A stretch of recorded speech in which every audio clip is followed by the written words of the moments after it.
You know, this is why I like to go around. Every district has a unique character and some unique interest. And so I'm going to have to talk more about the zip code project because of half the questions were about that. So I'm going to do some other things first. Hold on here. This is what happened. See, I talked to everybody who came up, except ignoring it. Now I'm organized.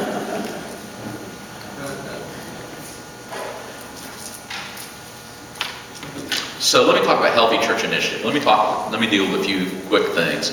The Healthy Church Initiative was started in the Missouri Conference, and basically it is a year-long process in which both the clergy person of a church and the laity of a church are involved in terms of learning, studying, reading, and praying together. There's always a clergy group that's doing this, and then there are some lay groups that are doing this. And so there will be a team from a local church. And as you move through reading the books and doing some exploration together, then at the end of the process, the coach for the project, who's one of our clergy, be a clergy and a lay person from the annual conference, will then write out some prescriptions, some different prescriptions. And then the church chooses whether to adopt them or not adopt them. So Dick, am I right? It's about 9 months or a year? 3 months? 3 years. Oh, it's 3 years. You should never ask me detailed questions like this. So it's, your first, for the Healthy Church Initiative, it's the first 9 months. And there's a clergy group and a lay group. Each have their own coach. And they work through a series of books and discussions for a significant period of time. Then they make the decision whether to continue. If they continue, they go to the second year, which Wesley and I Methodist Church is currently in. And I think this month you're going to have your consultation weekend. And that will take place, I think, in 2 or 3 weekends. And that's a full weekend that a consultant comes in, team comes in, you have a weekend of pretty intense work. Sunday afternoon, Wesley will gather together and hear the prescriptions that the consultant, having heard the discussion of the church, gives to the congregation to say, these are what we heard from you as things that you need to be working on to get more vitality into your congregation. Then the church has got to decide yes or no whether to take all of the prescriptions that have been suggested. If the church agrees to take all of them, then you move on to the next piece of Healthy Church Initiative, which is implementing those prescriptions. And you will have, and there's a coach involved in that, and there are timelines and things as well. So by the end of the process, there is a clear transformation of the congregation into a whole new place. That's Healthy Church Initiative. There's also one called Small Church Initiative, which is also available and will start again in fall. And it is a little more time restricted. Clergy and lay work together, and the time frame is less. It doesn't take quite as long, but it's still a very intensive process of revitalizing congregations. Now you see why they do not let me travel alone. Thank you, Vic. Every time I do one of these, a superintendent has to step in and remind me of things that escape me occasionally, and it just happens. I mean, Vic works more closely with it than I do, so So thanks, Vic. And I believe that only if your church has an interest, you need to see your superintendent, and because I know that we're working on putting the next group of churches together. Am I right? Yes. So, do not tell Jim Osier that I failed miserably in explaining this, one of our colleagues. Okay, do you have anything to say? Well, there's more to the question, but I have lots to say, but about the importance of being progressive with our use of technology. Well, I'm for it. One of the things we realize is that we do live in a digital age, and we've chosen to do, in terms of news from the annual conference, we've chosen to do, still do the newspaper and do digital too. We think we need to do both. And I don't know if you're talking about technology in the church, that kind of, or what. I actually have someone who's helping me tweet now. Now, y'all may think that's funny, but I got to tell you, I was at First Church Dallas last night on this place at the table, and I did one tweet, and all of a sudden, you know, it got sent out in a lot of different ways. And so and then all of a sudden, I gathered 10 new followers in less than an hour.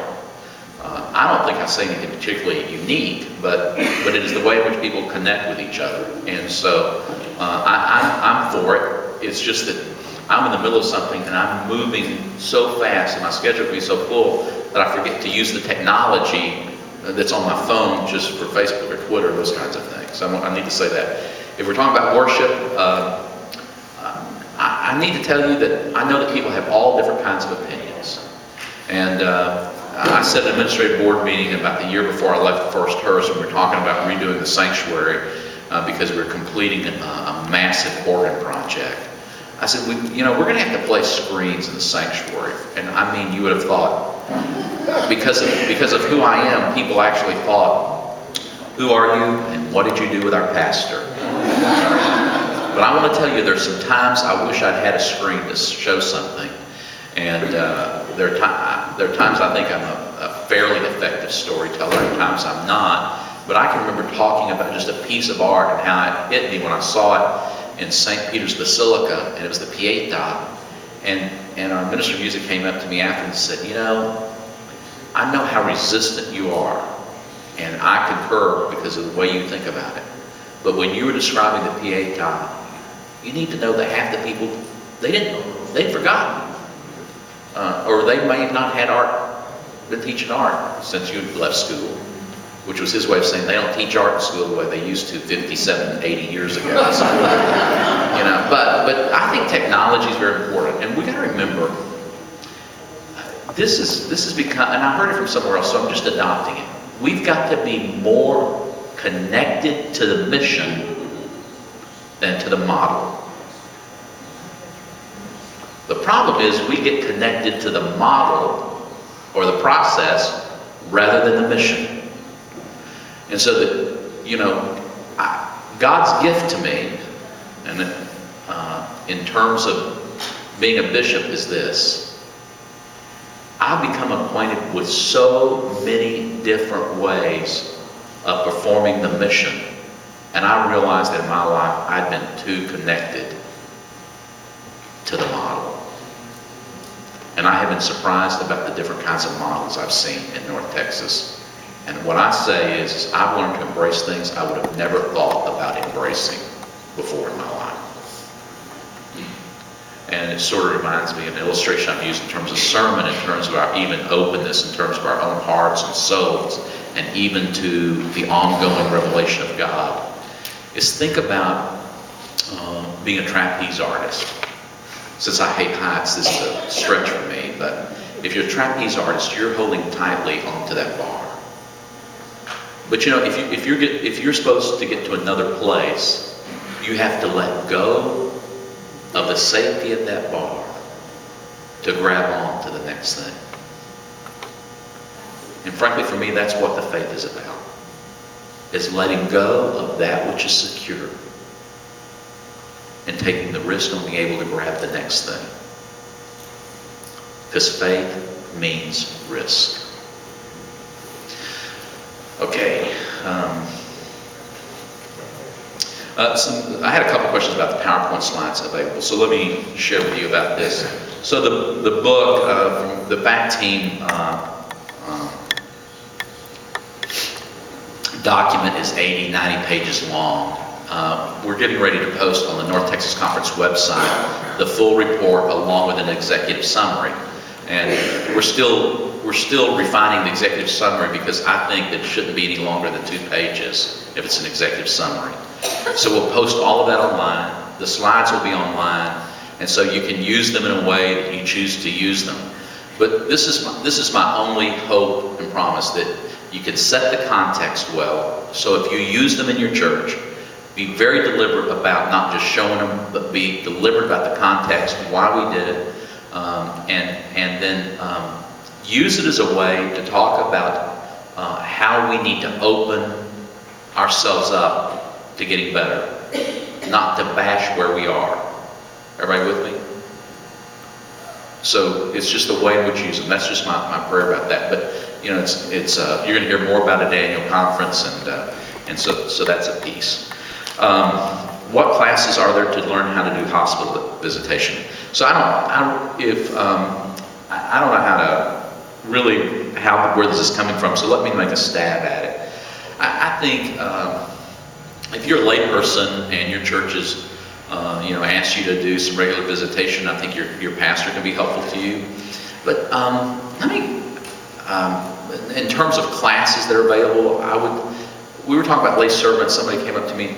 Did they do that lay servant ministry training about visitation in hospitals or anything? There is a pastoral care course in there. Okay, so we have to look at in that piece. That may be a way to ask the person who's charged in the district for that. But can I just sort of tell you my way of doing it? Would that help? Let me just give a crash course.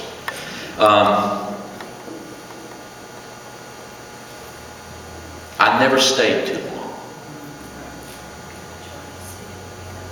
People who are in the hospital are really sick now because they send you home pretty quickly because it's expensive to keep you there. I did more listening than I did talking. And I did no diagnosis of medical conditions. No, I'm serious. And I always provided a word of hope. And an acknowledgement about what was happening. I didn't ask too many questions. I didn't ask them, what's wrong with you? And, I'm a pastor. I wouldn't go in, what brings you here? They may want to be private about it. Just because, I felt like just because I was a pastor didn't mean that I had the unfettered access to their medical history. Does that make sense? So I'd always go in. I'd identify who I was. And I need to tell you, when I was at Hearst, it scared people when I walked in the room because they thought something was really wrong with me. And I went every week, but they didn't think pastors of larger congregations wouldn't visit the hospital. So, hey, I'm going to do a little something here. So I'm going to do it with Melba, okay? So I'd always come in, and here's the thing: if somebody's lying on their back and you're standing over them, can you imagine how imposing that is? Now, just the physical pieces are as important as anything. So I always pulled up a chair. And I always sat down so that I could be out of it. And I could look at a person in the face. Otherwise, it looked like I was in a hurry. Just the way in which you do this physically is important. And I would say, how are you feeling today? We don't have to role play this, but how are you doing? And now, when did you come in? Remind me of that. And that sparked a conversation. I'd always make some comment in the room, I always look for something positive to say. And I'd say, there sure a lot of people love you, if you can see by the flowers and the cards. You notice what you see and it says something. This is just be you. And now this is something I learned not to ask. Is there anything I can do for you? Because I got a couple of odd requests and I decided I would never ask that question again. So I was 24 years old, intern, First Methodist Fort Worth, second hospital day. I asked this woman, is there anything I can do for you? Well, if I gave you the keys to my home, would you go by and get my nightgown? Now look, this is before we became really clued in about about things in terms of boundaries and those kinds of things, but something inside me said, don't do it. For a number of reasons. Now, I laugh about it now, but it literally scared me to death. I go, I'm in a bad way here. So I said, I think it would be better if a family member of yours or a friend did that. I'm unable to do that. So be careful about what you ask. And I always ask feeling questions for the most part.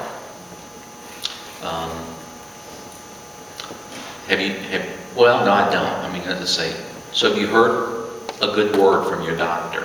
I always said, have you heard a good word from your doctor? It does one of two things. One is many times people have had a good word, believe it or not, but they don't focus on the good word. So it helps them focus on the healing that may be going on, even though they feel horrible. Have you heard a good word? Do you have any sense about when you may go home? You just idle, it seems like idle chatter, but you just listen more than you think about what you're going to say. This is what I've had with interns. I had 10 interns in Perkins, and I'd let them go with me to the hospital a couple, 3 times. And I'd say it's about being present in the moment rather than trying to figure out what you're going to do or how uncomfortable you may feel. I've been in some very uncomfortable situations. And I had to learn, for example, that in order to be in ministry, I couldn't think about how I was feeling. I had to focus on the person. So while we think this is difficult, it's difficult if you're thinking about what you're going to say. Think about how you would lovingly respond. Just listen so closely. And you don't have to talk. I'm a fast talker. I mean that in a good sense. I go to a congregation, they say, hey, Mike, you preach too fast. And I said, well, I think you need to listen faster. But here it's okay to let a little silence, not too much silence, just sort of stay. And don't stay too long. I always value human touch. I think that's important in appropriate ways.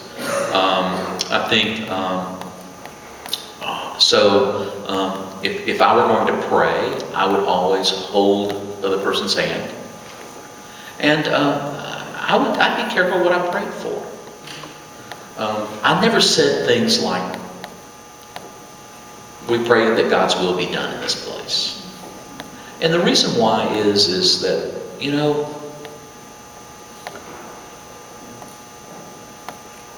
God's will may be for the person to live and the person may not. So we don't want to, God's not choosing the time you're going to die necessarily. I could go out here and make the wrong turn and all of a sudden I don't think it was God's will that I make the wrong turn. Do you see what I'm saying? So let's be careful about how we do that. But I always prayed for the person who would experience God's presence, God's care, God's healing for one's spirit. And I'd say, and I always give thanks for physicians and nurses and all who are really the instruments of God's healing. So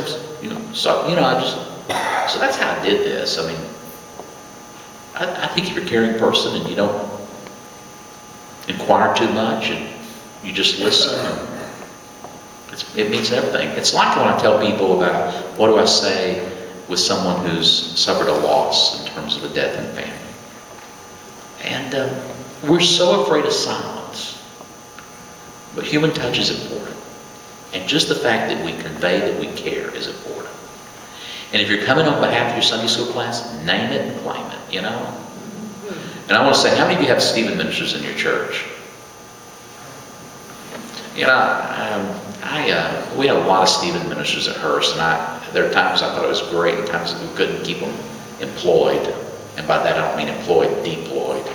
But there was a piece of that was good in terms of helping people learn how to do that. But great clergy. You don't need a bishop to tell you how to do this. So access your clergy, and there's some people who do this well as a layperson. So that's my little short course. unless you want me to come visit one day, just follow me around. You know, if I walked in the room of a hospital with a lay person, they may think they're really in trouble. It just dawned on me. Howard Deaconess is educated in the North Texas Conference. We're not at this time, and it's not something the conference does. What is the role of deaconesses in the North Texas Conference? I do not know that we have an active deaconess right now. I think we have, do we? Yes. Who? Sandy with W in Lake Highlands. Is she a deaconess or a local pastor?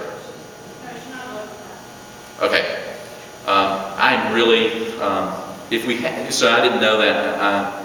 She's working with the ministry at the apartment complex, right? Yeah. Yeah. So this is an active service. The role of the deaconess, that's not being as active as it once was. I've got to be honest about that. So, so I really don't have anything to say. I do know about the apartment ministry at Lake Highlands, which is a significant ministry to a population we have not reached. And I know we're using a local pastor there, and I didn't know Sandy was a deaconess. So that's news to me, and I was with her for a couple of days at a ministry with the poor roundtable. So that's one that's currently active, and so people back in the room knew more about that than I did. How can the United Methodist Women be more in touch with the members of their church, and what role do you see for the future? Well, so I want you to hear this in the spirit in which I say it, because this is the way in which I talked about it in the local congregation. The First United Methodist Church of Hearst, and in fact, the last 3 churches I served had very active United Methodist women. And it really made my job easier theologically, because you had a host of people who had been through some of the UMW studies that were well acquainted with some of the mission field or things that were happening. I do not know what it is, but often that whatever the study, the area of study geographically is for United Methodist women, 2 years later or the year thereof is something that the world's eyes may be focused on. So it became a way for people to become aware of that. Secondly, in terms of mission and in terms of issues about culture, the society, poverty, social justice, it became a way in which people, women, became very formed about the role of the church. And so that made it, I think that made it easier to talk about difficult things in terms of poverty, let's say, or hunger, or the role of women. Any number of things. And so I have to applaud United Methodist Women for the work they do, and I truly affirm that. This is the challenge, and I said this, and the United Methodist Women at Hearst started making a little bit of shift on this, and they've created in the last 3 years a couple of women's circles for younger women. People don't like to go to organization meetings anymore, and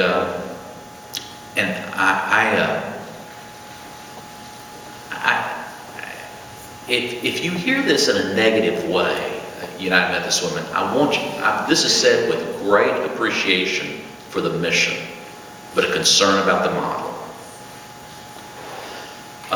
More women are working outside the home. If they're raising children, if they're single parent or even if they're not, there is a great amount of time spent in terms of when you get home with those children. People don't want to go to a business meeting for the most part. My life's built around them sometimes, but they're fewer and far between. Most of mine are ministry meetings. And they want to gather to do ministry or to learn. I'll never forget, Joan was in a woman's club in Fort Worth, and she just dropped out. And I said, well, I thought you wanted to do that. She goes, when we started talking for 20 minutes about whether we were going to serve lemonade or iced tea at the luncheon, I decided my life had more important things to do. And I want to hear, now look, I want to say this. Lots of things talked at any business meeting are not important. Can be decided by 3 or 5 people. But when you have 30 or 40 people talking about things that can be decided pretty quickly, you ought to ask yourself, is this our mission? or is this a model that we've adopted? So anyway, so I think that's my challenge now with this women. Look at the model, determine how you can reach people, determine how people can get engaged, and be willing to do some different things that may be a little different from what the women's division says to do. But I would really, I affirm the commitment to mission and study that United Methodist Women bring. And frankly, any mission that we have as a denomination has its origin and its strength in the place of women in the earliest days of our mission movement of the late 19th century. Had it not been for United Methodist Women and really its predecessor organizations, we would not have the mission outreach that we do globally that we enjoy today. So I'm for United Methodist Women. I think we need to start talking about that model and being open to it and not get our feelings hurt about it. But realize that the mission is more important than the model, and how can you change the model to reach younger women and to do that well. So that's my take on UMW. So what are the metrics of clergy effectiveness? That's what the team that I appointed, that I probably ran through too quickly and so didn't provide the clarity that's needed, is working on, is what are those metrics. And we're not only going to use metrics, but we're going to use a narrative in terms of this. And we're going to use the discipline. It becomes the easiest way to gauge clergy effectiveness. And the marks of fruitfulness, is it going to be revamped? That is understudy. I mean, that group is working on it. But as I read it, I need to tell you, when I read the reports this year that were filled out on behalf of clergy, and the clergy filled out if they did it, that became this is more helpful than I thought. And so I'd encourage you its use. And what happens is we're making, I didn't know if you knew this is the time we make appointments. When we get in that room, we start talking about things, then we begin to refer to the church profile, and we see virtually nothing, then this makes it hard. Or if the pastor doesn't fill out the report, and we're trying to figure out if he or she would be a candidate for something, then it's difficult to know. So many churches don't take this seriously in pastors, so I encourage you to do it. It may not be perfect, but it's what we use. It's one of the pieces we use in this, and I want you to know that. Okay. There's a majority of small churches that expect. Can't read it. Why don't you consolidate these churches? That's basically what it is. Have you tried to do that?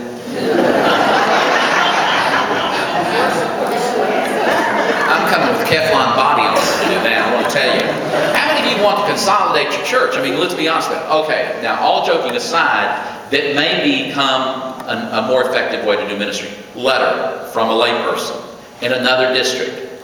I love it when I go to another district and talk about another district. But this is the letter. Not signed, by the way. Now, this is what happens to unsigned letters in my office. Trash. There's nothing I can do with them. I know what town it's from, but we have several Methodist churches in that town, so I don't even know what church it is. Don't know how to talk about it. And so they can't do certain things. And they can't. And can they... I know what they want to do. They wanted to, and this is a non-debatable item, we just